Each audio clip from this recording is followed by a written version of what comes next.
So I originally planned to talk about 6 movies for this video instead of talking about 3, but between getting over a sickness and not having a whole lot to say with some of the movies, I mean, some of them I didn't even finish. So between all those things, I decided to whittle it down from 6 to 3, and I'm going to be talking about the 3 that I had the most to say.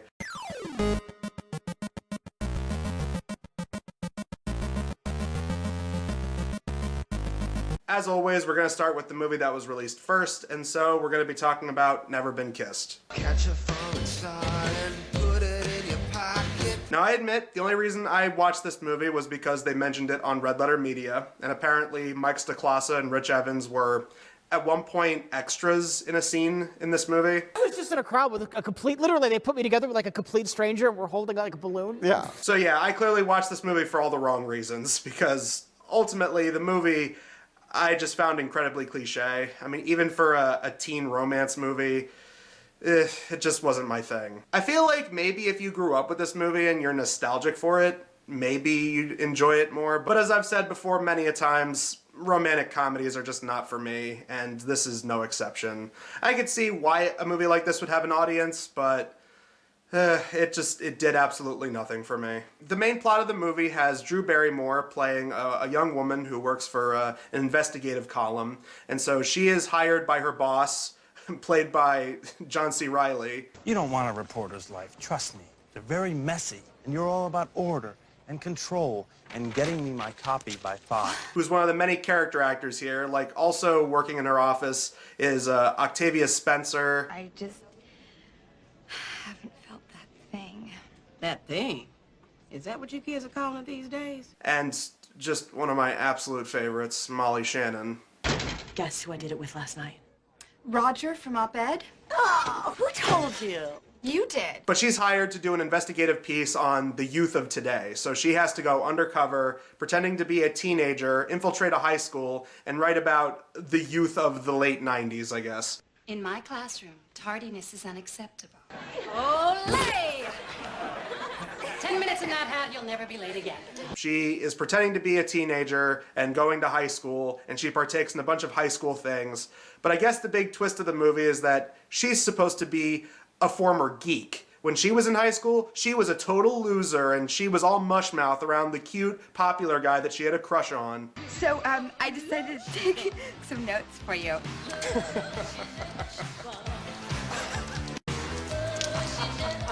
So now she kind of gets to see this as a way to do everything over, and we get all these flashback scenes that show how she fumbled the ball in high school when she was young versus how she plans to redeem herself now. She also has a comic relief brother played by David Arquette, and his whole thing is he was going to be a pro baseball player on the school's baseball team, but he eventually got mono, so he couldn't do it. But he ends up forging an ID, so now he can be a pretend teenager at this high school so that he can live out his dream of being the popular kid who's also on the baseball team and potentially become a professional baseball player. Josie.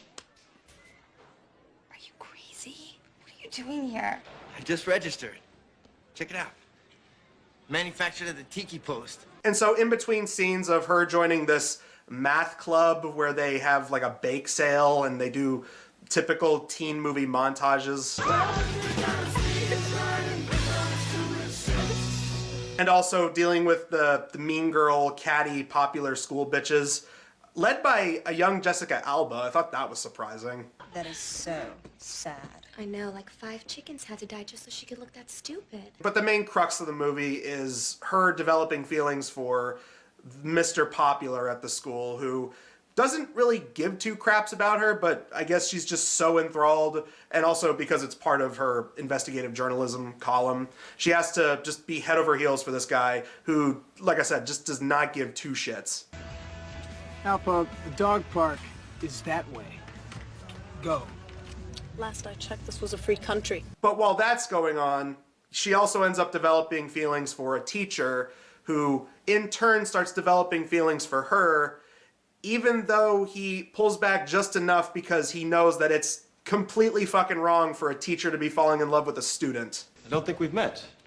I'm Sam. Coulson. The school has this thing about letting you guys call me Sam. And it's also creepy because they establish he has a girlfriend on top of that. I can't even think in here.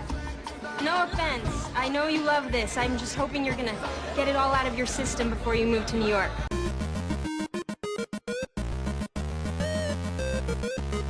But that doesn't stop them from doing things like when the school carnival comes to town, they ride the Ferris wheel, and he says things like this. Well, all I can tell you is that when you're my age, guys will be lined up around the block for you.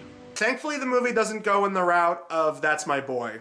If there's anything to give this movie credit for, it doesn't go the realms of That's My Boy. This is pretty much the movie, and if it's not bombarding you with the typical rom-com cliches, it's bombarding you with the teen movie cliches. You get the montages, you get all the stereotypes you'd expect in a high school movie. In fact, I was actually surprised to find this out. This movie was one of the many movies they parodied in Not Another Teen Movie. Heard there's some undercover reporter posing as a high school student. Do either of you know where Mr. Keller's English class is? Which I'd seen before, but I didn't realize that that was parodying a specific movie. I thought it was just supposed to be a how do you do fellow kids kind of joke that clearly a grown-ass adult, in this case this really old elderly woman, is pretending to be a teenager. But yeah, apparently that was them parodying this movie.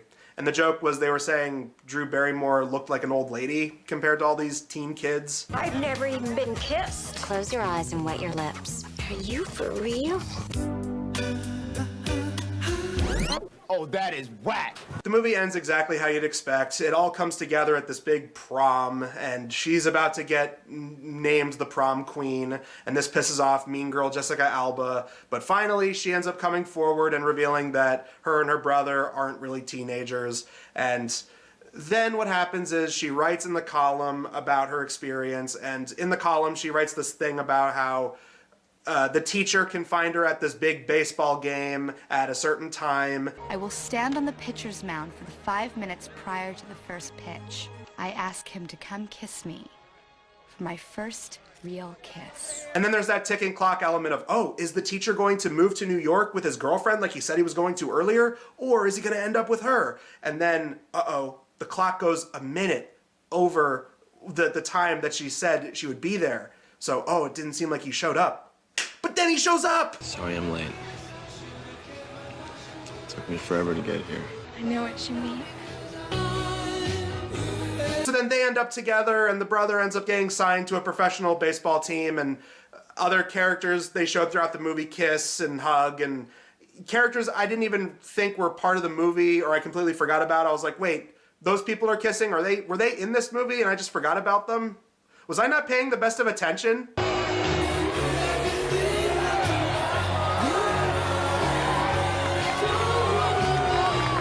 I could see maybe if you were a teen girl that grew up with it and you're nostalgic for it, you'd find it charming.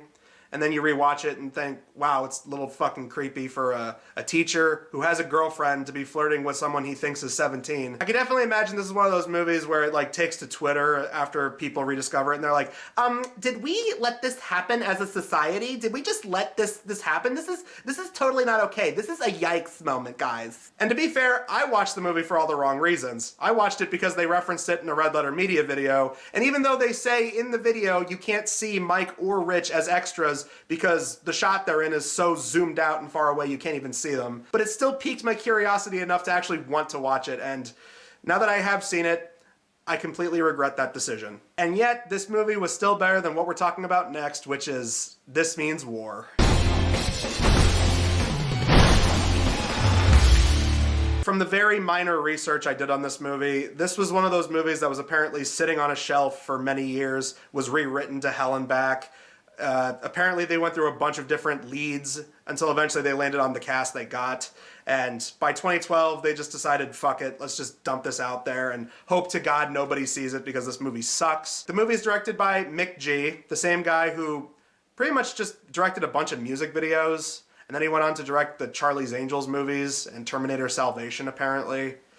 Yeah, and then you throw this movie into the mix and it's like, okay, yeah, this is not very good. I mean, even comparing the action scenes in this movie to the Charlie's Angels movies, those movies aren't very good, but at least they're just kind of dumb fun.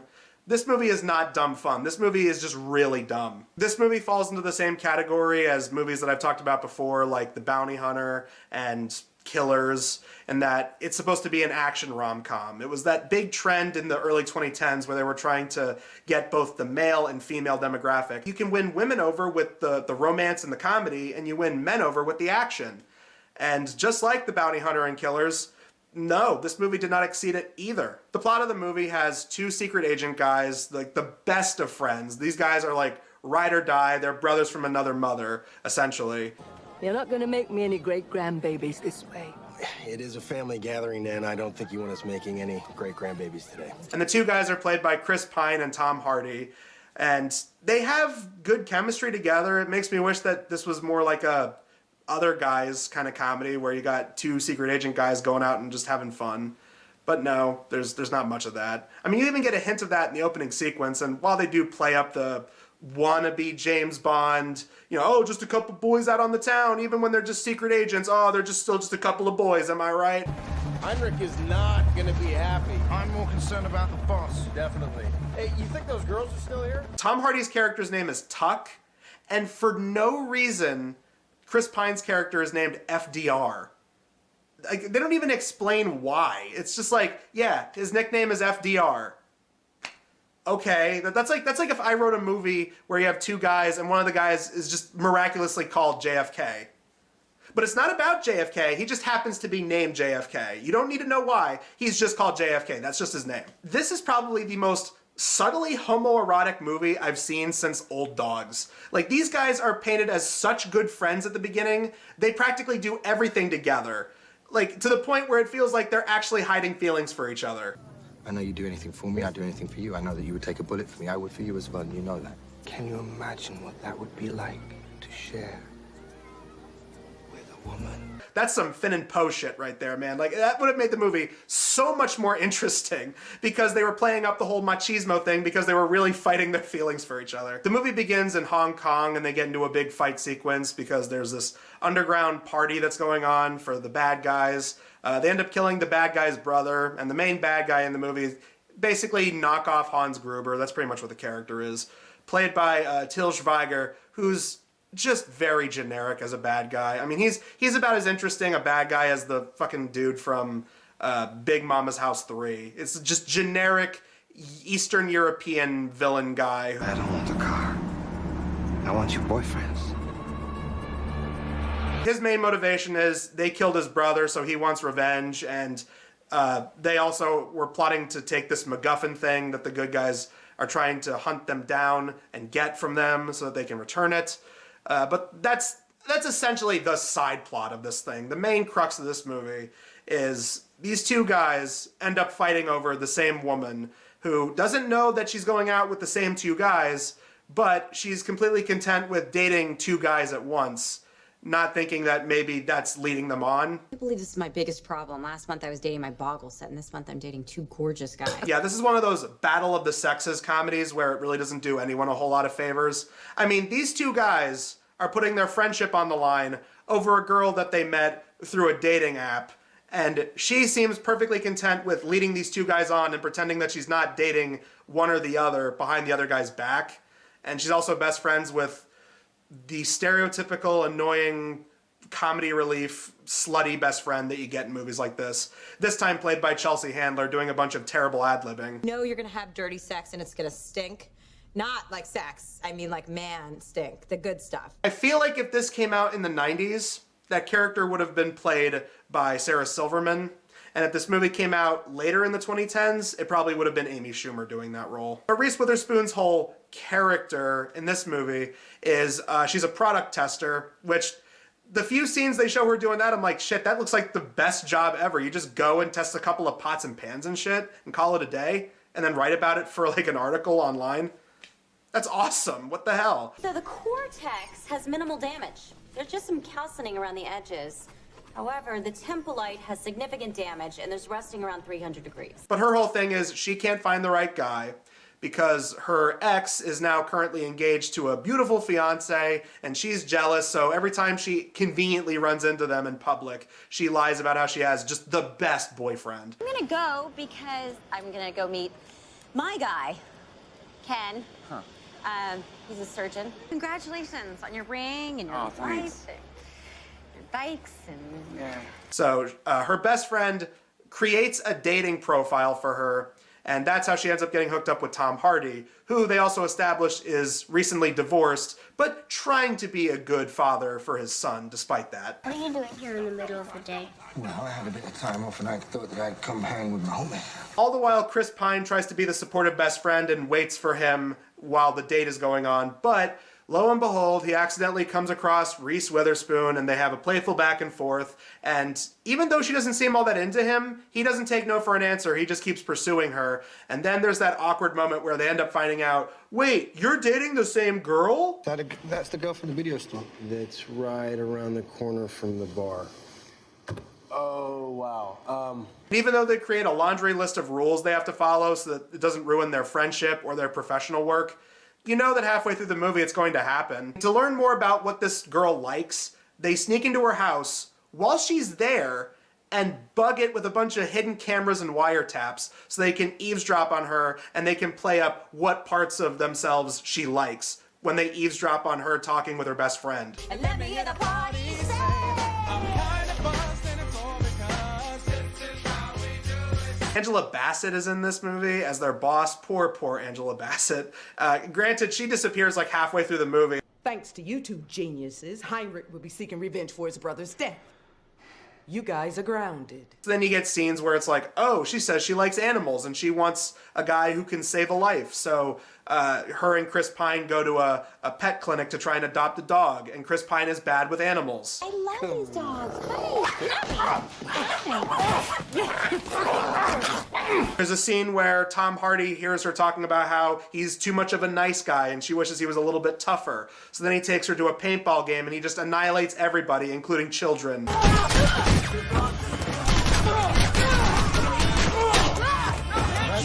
Sad thing is, you got decent performers in here. I mean, Reese Witherspoon, I complained about her character in Hot Pursuit, but I like Reese Witherspoon. She's charming, she's charismatic, but here, she has no personality. She's just the token woman character of the movie. These two guys, I mean, like Tom Hardy and Chris Pine, they can be really charming and charismatic guys in movies, but they made them such dicks. Like Chris Pine especially, is just like several scenes where he's just browbeating her and it's like, oh, you want to go on a date with me, huh? Don't you? Don't you? Oh yeah, she digs me. Because you're uptight and you don't know how to have a good time? You have the emotional intelligence of a 15-year-old boy. Can we just call it a night? Can we please call it a night? Good night. Sayonara. Have fun. Ciao. Go back to the retirement village. I'll see you soon.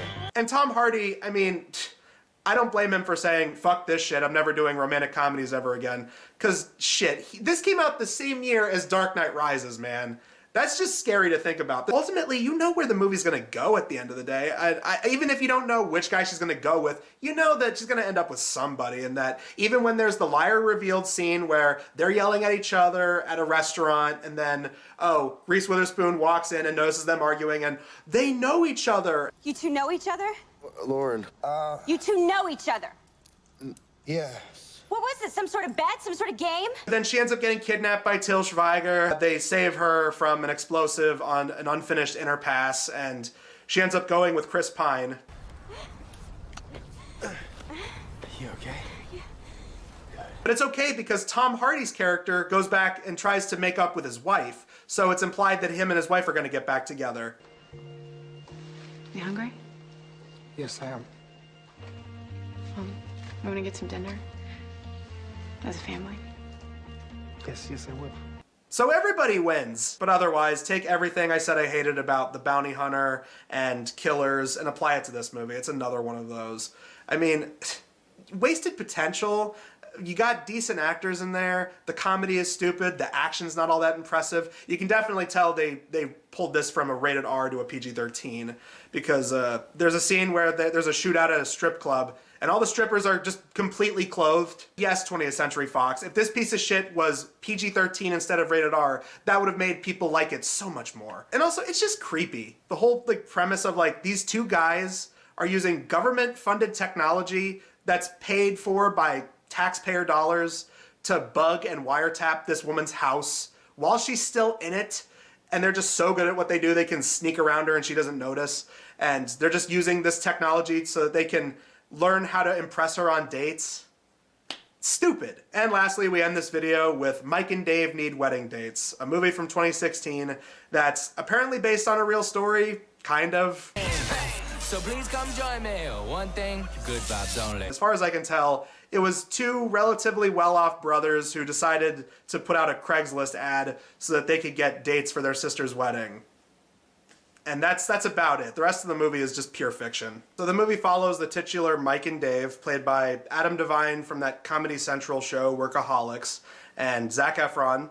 And these guys, they're the life of the party, but they're also perpetual fuck-ups. Apparently they're professional enough to have their own liquor company, but when it comes to partying at family gatherings, they go all out and they just fuck shit up left and right. To the point where their family sit them down and say, hey, your sister is going to have a wedding soon. You guys aren't allowed to come unless you bring wedding dates that can keep your asses in line. And it's right away you notice that this movie has a lot of comedians or people from TV shows, because all throughout the movie there are just these miraculous cameos where it's like, hey, that guy was on Breaking Bad. I'm Keith. I'm Eric's best man, his cousin, and his best friend. Welcome to the meet and greet. Hey, that's Mark Maron. Look. You guys are funny. You're weird. We do this every couple weeks. And... Hey, look, it's another guy from Workaholics or some other Comedy Central show. You got money for this ride, don't you? Oh, yeah. And there was just a bunch of that throughout this movie. And it was like, wow, this really was just made up of nothing but comedians and TV people. Like, even their parents, like the dad is Stephen Root, and their mom was from some TV show. I'm blanking on what it was. But there's just a lot of that throughout this movie. And weirdly enough, the sister is played by a voice actress for Sailor Minimoon from Sailor Moon. I just need you to be cool. Of course, Chini. Please?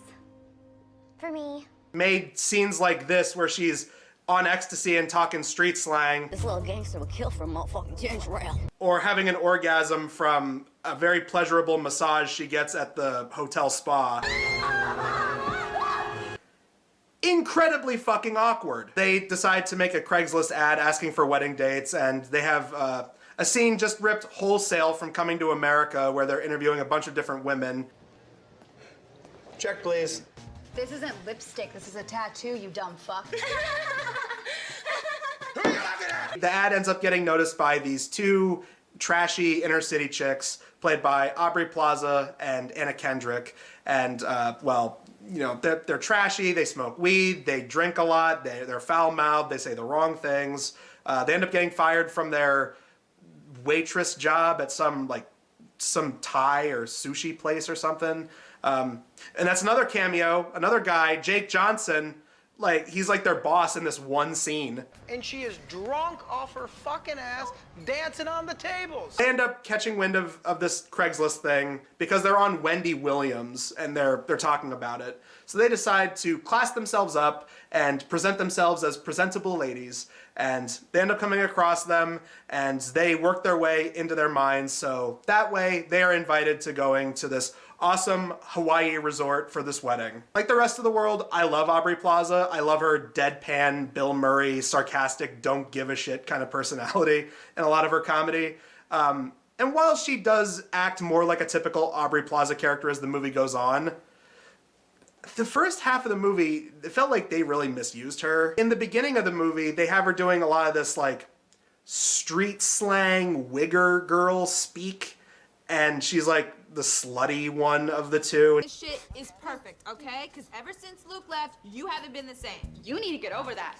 That's not why you get Aubrey Plaza, man. Like, it makes sense that you get Chelsea Handler to do that in something like This Means War, but no, you don't get Aubrey Plaza for that. I also felt a little bit weird to see Anna Kendrick be in an R-rated comedy. I mean, I know Pitch Perfect was comedy, but that was more like PG-13. That was way more safe compared to like, whenever she curses up a storm in this movie, it just feels kind of weird. You like dress up as a prostitute and you go out and like there's a contest to see who can get the most money from a John, but then you tell them I'm an undercover cop and they like beg you don't tell like their children and their wives and they piss themselves and you've got the whole thing on video. And... I was really worried at that point the movie was going to turn into a Happy Madison movie where it's just very clear that the movie's an excuse to hang out at a tropical resort and pretend that they're making a movie, while really it's just an excuse to fuck around at a really nice resort. And while it's kind of like that, this is still way better than some of the shittier Happy Madison movies where that was the main reason the movie existed, like Just Go With It or The Wrong Missy. There's a scene where they ride on like dirt bikes, and the girls do some really awesome dirt bike stunts. Oh my gosh, she's Superman! And they end up coaxing the guys into doing it, and Adam Devine ends up hitting his sister in the face with the tire of the dirt bike, and it fucks up her face and makes her look like Two-Face from Dark Knight. Is it okay? Oh, God! Oh! Wow! There's a scene where the sister gets pissed off at her bachelorette party, so Anna Kendrick hooks her up with this masseuse. Bring this gift into your marriage. All you need is load-bearing ribbons and a reinforced ceiling. So that's another movie it was reminding me of. It was reminding me of Couples Retreat, which had a similar gag with that one, like, Puerto Rican guy who kept filling up the wives, and the husbands are like, oh, I don't like that. There's a running subplot with a cousin of theirs who's this bisexual woman who just constantly talks street and gangster slang, and she ends up coaxing Aubrey Plaza to finger her while they're at the spa so that she can give her Rihanna tickets. Michael, there we go. What the? If it's not shit like that, it's just a bunch of bad ad-libbing. You can definitely tell, because the end credits show outtake footage, and they show like multiple takes. And whenever a movie does that, like Ghostbusters 2016 is another example, when they do that and show multiple takes of the same scene, that's when it really starts to bother me. Like a deconstructed taco. Like carnival food. Like the waffle that the chef would just go, we're throwing that away. Because with Ghostbusters 2016, there were reports where it's like, they would have 8-hour shoots for scenes in the movie that are like less than 2 minutes. So it was stuff like that in the movie. I was like, oh God, like wrap it up. Enough with the ad-libbing. We're done. Pull it back. Just jump to the next scene. Anything. Stop talking. Eventually, the truth comes out that they're not really classy chicks. Aubrey Plaza lied about being a teacher, and Anna Kendrick's been hiding this whole thing about how her fiance walked out on her at the altar. So eventually the truth comes out from both parties. The boys end up getting angry at each other. Adam Devine tries to pull a Wedding Crashers, which they name drop. They name drop Wedding Crashers in this movie. I'm going to wedding crash Cousin Terry. What? Put a few eye drops in her drink. That way she shits all night and can't do the speech. He tries to pour teardrops into their cousin's drink because he's pissed off that she got fingered by the girl that he likes, which is Aubrey Plaza. Which, by the way, I thought that was very appropriate in terms of how they casted that relationship, where it's like, okay, the like pretty attractive people like Anna Kendrick and Zac Efron, they end up together. Also, it makes sense because they were in musicals. He was in High School Musical and she was in Pitch Perfect. Meanwhile, the people that were on comedy shows like Workaholics and Parks and Rec, they're the ones that are teamed up together. Anna Kendrick gets the sister to do ecstasy with her, and so she's running around naked, and they let a bunch of horses out of a stable, and Adam Devine ends up spilling the beans that Aubrey Plaza was fingering their cousin and that she was having orgasms with a masseuse on the island. That pisses off her fiance. They end up getting pissed at each other. Parents yell at them for fucking things up. The girls feel bad about what they did because they feel like they ruined this girl's wedding. So then ultimately everyone comes together and apologizes, and you get one of the scenes with the fiance where he basically admits to being the most boring man ever. I don't always look both ways when I cross the street. You know, I've been known to have a second glass of wine with my dinner every now and then. I once went to see a movie, walked across the hallway, saw a second movie. They end up getting married. Anna Kendrick and Zac Efron end up together. Zac Efron, earlier in the movie, said that he wanted to leave the liquor company so he can start his own graphic novel. So he's going to go off and do that. So that gives ample opportunity for Aubrey Plaza and Adam Devine to get together. Oh, and of course, it wouldn't be a comedy if it didn't end with a big song and dance number. This is how we do it. Something true does it like nobody does. This is how we do it. So, my pick for Best of the Worst goes to Mike and Dave Need Wedding Dates. Of the three movies, it was the one I had the most fun with. I didn't really like This Means War, And Never Been Kissed was not my kind of movie, but I can definitely see people enjoying it. But yeah, This Means War was just a slog to sit through. It's the kind of movie I would say, you know what, if it's on FX in 2 in the afternoon and you got nothing else going on, yeah, sure, why not watch it? Which is more than I could say about This Means War. This Means War is easily the one I hated the most. That is the one I would definitely like to destroy. So that does it for Blockbusters in February. Look forward to next month. I'm going to be doing 3 movie reviews, and I'm also planning on maybe doing a comic book review for Blockbusters, just for something different. That being said, it's the typical lineup of bad movies. We got bad science fiction, bad comedy. But until then, guys, I'm Adam Sykes of The Blockbuster Show, and we will see you guys in the next video. Me and my friend Rich Evans are not coming back to be in your film, Never Been Kissed, because it was awful. It was a terrible experience.